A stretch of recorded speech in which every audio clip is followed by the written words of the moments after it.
Hello viewers, இன்னைக்கான அரசியல் அப்டேட்ஸில் பார்க்க போகிற ரொம்ப முக்கியமான ஒரு பரபரப்பான தகவல் என்ன அப்படின்னு பார்த்தீங்கன்னா, எடப்பாடி பழனிசாமி தலைமையில் மாவட்ட செயலாளர்கள் கூட்டம் சென்னை ராயப்பேட்டையில் இருக்கக்கூடிய கட்சி அலுவலகத்தில் நடைபெற்றிருக்கிறதுங்க.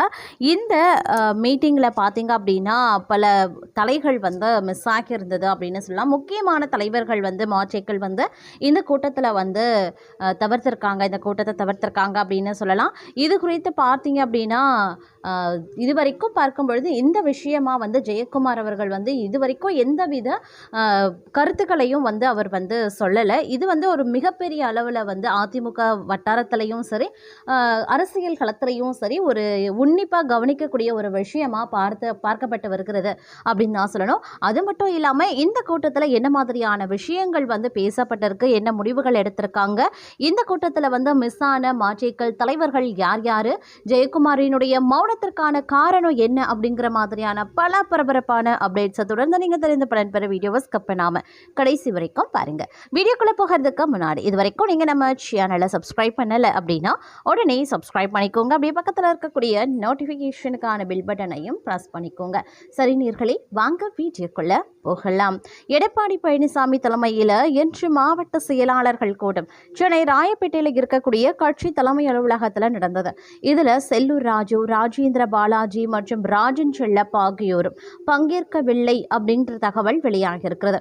அது மட்டும் இல்லாமல் அதிமுகவில் 82 மாவட்ட செயலாளர்கள் இருக்கக்கூடிய நிலையில் இதுவரைக்கும் 17 மாவட்ட செயலாளர்கள் மட்டுமே எடப்பாடி பழனிசாமி ஆலோசனை கூட்டத்தில் பங்கேற்றிருக்காங்க.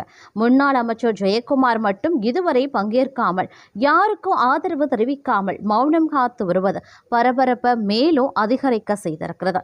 தமிழக சட்டமன்ற தேர்தலில் அதிமுக எதிர்பார்த்த வெற்றியை பெற முடியாமல் 3வது இடத்துக்கு தள்ளப்பட்ட நிலையில் கட்சிக்குள் ஏற்பட்டிருக்கக்கூடிய அதிகார போட்டி நாளுக்கு நாள் தீவிரமடைந்து வருவது தொண்டர்களை கடும் அதிர்ச்சிக்குள்ளாக்கி இருக்கின்றன.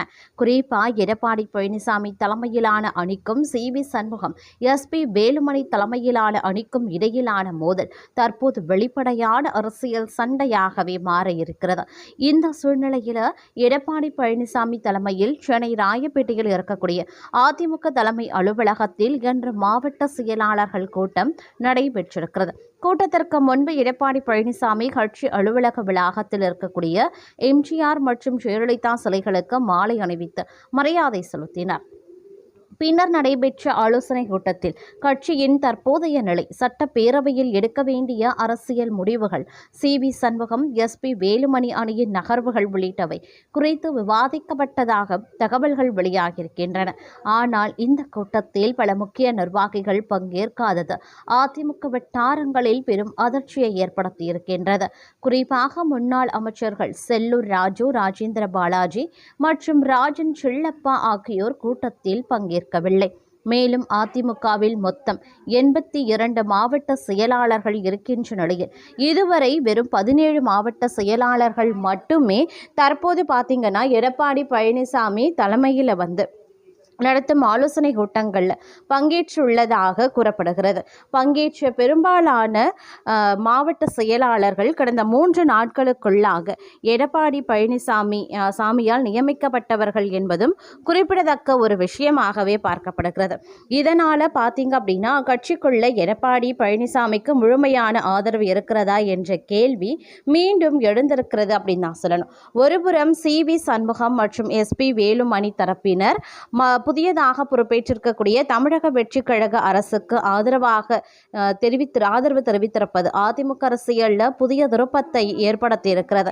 சட்டப்பேரவையில் தாவேக அரசுக்கு ஆதரவாக சில அதிமுக எம்எல்ஏக்கள் வாக்களித்த சம்பவத்துக்கு பிறகு எடப்பாடி பழனிசாமி கடும் அதிருப்தியில் இருப்பதாக கூறப்படுகிறதுங்க. இது தொடர்பாக சபாநாயகரிடமும் அவர் மனு அளித்திருக்கார். கட்சி தாவல் தடை சட்டத்தின் கீழ் நடவடிக்கை எடுக்க வேண்டும் என்ற கோரிக்கையும் முன்வைக்கப்பட்டிருந்தது. இதற்கிடையில முன்னாள் அமைச்சர் ஜெயக்குமார் தொடர்ந்து மௌனம் காத்து வருவதும் பேசுபொருளாகவே மாறியிருக்கின்றது. இதுவரை எடப்பாடி பழனிசாமி அணிக்கும் சி.வி. சண்முகம் அணிக்கும் அவர் வெளிப்படையாக ஆதரவு தெரிவிக்கவில்லை. எந்த கூட்டத்திலையும் பங்கேற்காமல் அமைதியாக இருப்பது அவரது அடுத்த கட்ட அரசியல் முடிவு குறித்து பல்வேறு யூகங்களை ஏற்படுத்தியுள்ளன. அதிமுகவில் தற்போது உருவாகியிருக்கின்ற இந்த குழப்ப நிலை கட்சியின் அடிப்படை தொண்டர்களிடமும் அதிருப்தியை ஏற்படுத்தியுள்ளது. பல மாவட்டங்கள் இடங்களில் நிர்வாகிகள் யாரை ஆதரிக்க வேண்டும் என்ற குழப்பத்தில் இருப்பதாகவும் சிலர் காத்திருக்கலாம் என திட்டமிட்டுள்ளதாகவும் தகவல்கள் வெளியாகியிருக்கின்றன. மேலும் தாவிக அரசு அமைந்த பிறகு அதிமுகவில் இருந்து சில முக்கிய தலைவர்கள் அங்கு செல்லக்கூடும் என்ற பேச்சும் தொடர்ந்து நிலவி வருகிறது. இதனால் எடப்பாடி பழனிசாமி தனது பலத்தை உறுதிப்படுத்தும் முயற்சியில் தீவிரமாகவே ஈடுபட்டு வருவதாக அக்கட்சி வட்டாரங்கள் தெரிவிக்கின்றன. ஒரு காலத்தில் தமிழக அரசியலில் பிரதான எதிர்க்கட்சியாக இருந்த அதிமுக தற்போது உட்கட்சி மோதலால் சிக்கி தவித்து வருவது கட்சி தொண்டர்களிடையே கவலையை மேலும் அதிகரிக்க செய்திருக்கிறது அப்படின்னு நான் சொல்லணும். இது அரசியல் வட்டாரத்தில் மிகப்பெரிய அளவில் பேசுபொருளாக மாறியுள்ளது அப்படின்னு சொல்லலாம். இவை அனைத்தும் ஒருபுறம் நடந்து கொண்டிருக்க மற்றொரு புறமோ தமிழக சட்டசபையில் முதலமைச்சர் விஜய் தலைமையிலான தாவேக அரசுக்கு ஆதரவாக வாக்களித்த அதிமுகவின் எஸ்பி வேலுமணி தரப்பைச் சேர்ந்த 25 எம்எல்ஏக்களை தகுதி நீக்கம் செய்ய இபிஎஸ் தரப்பு தீவிர சட்ட நடவடிக்கையில் இறங்கியிருக்காங்க. இதனால் விஜய் அரசு கவிழுமா என்ற விவாதம் அரசியல் வட்டாரத்தில் எழுந்துள்ளது.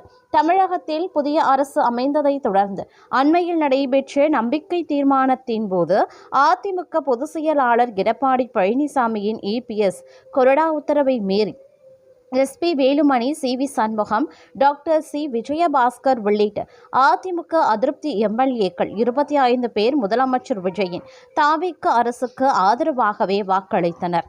கட்சியின் உத்தரவை மீறி ஆளுங்கட்சிக்கு ஆதரவாக செயல்பட்டதால் கட்சி தாவல் தடை சட்டத்தின் கீழ் இந்த 25 எம்எல்ஏக்களும் விரைவில் தகுதி நீக்கம் செய்யப்படுவது சட்டப்படி உறுதி என இபிஎஸ் தரப்பு மிக தீவிரமாக கூறி வருகிறது. இதற்கான சட்ட ரீதியான மனுவை சபாநாயகரிடம் அளிக்க அதிமுக தலைமை முடிவு செய்துள்ளது. ஒருவேளை இந்த 25 அதிமுக எம்எல்ஏக்களும் சபாநாயகரால் தகுதி நீக்கம் செய்யப்பட்டால் தாவேக அரசு கவிழுமா என்ற கேள்வி பரவலாகவே எழுந்துள்ளது. ஆனால் தற்போதைய சட்டமன்ற பலத்தின்படி ஆட்சிக்கு எவ்வித ஆபத்தும் வராது என்று புள்ளி விவரங்கள் தெரிவிக்கின்றன.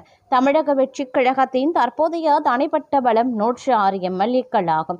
இவர்களுடன் தாவேக அரசுக்கு காங்கிரஸ் 5, விடுதலை சிறுத்தைகள் கட்சி 2, மார்க்சிஸ்ட் கம்யூனிஸ்ட் 2, இந்திய கம்யூனிஸ்ட் 2 மற்றும் இந்திய யூனியன் முஸ்லிம் லீக் 2 ஆகிய கூட்டணி கட்சிகளின் முழுமையான ஆதரவு நீடிக்கிறது. தற்போது அதிமுகவின் 25 அதிருப்தி எம்எல்ஏக்களை தவிர்த்து பார்த்தாலும் தாவேக மற்றும் அதன் கூட்டணி கட்சிகளின் வசம் மட்டும் தனியாக 119 எம்எல்ஏக்களின் பலம் உறுதியாகவே உள்ளது. தமிழக சட்டமன்றத்தில் ஆட்சி அமைக்கவோ அல்லது நீடிக்கவோ 118 எம்எல்ஏக்களின் ஆதரவு இருந்தாலே போதுமானது என்பதும் குறிப்பிடக்கூடிய ஒரு விஷயம். அதனால் எஸ்பி வேலுமணி தரப்பு 25 எம்எல்ஏக்கள் தகுதி நீக்கம் செய்யப்பட்டாலும் அல்லது புதிய அமைச்சரவை விரிவாக்க மோதல் காரணமாக இடதுசாரிகள் மற்றும் பிசிக 6 எம்எல்ஏக்கள் தங்களினுடைய ஆதரவை விலக்கிக் கொண்டாலும் காங்கிரசின் 5 எம்எல்ஏக்களின் ஆதரவோடு முதலமைச்சர் விஜய் தலைமையிலான தாவேக அரசு 111 என்ற புதிய பெரும்பான்மை இலக்கை தொட்டு மொத்த இடங்கள் குறையும் போது பெரும்பான்மைக்கான இலக்கும் குறையும், மிகவும் ஸ்திரமாகவே நீடிக்கும் என சட்ட வல்லுநர்களும் தெரிவித்திருக்கின்றனர்.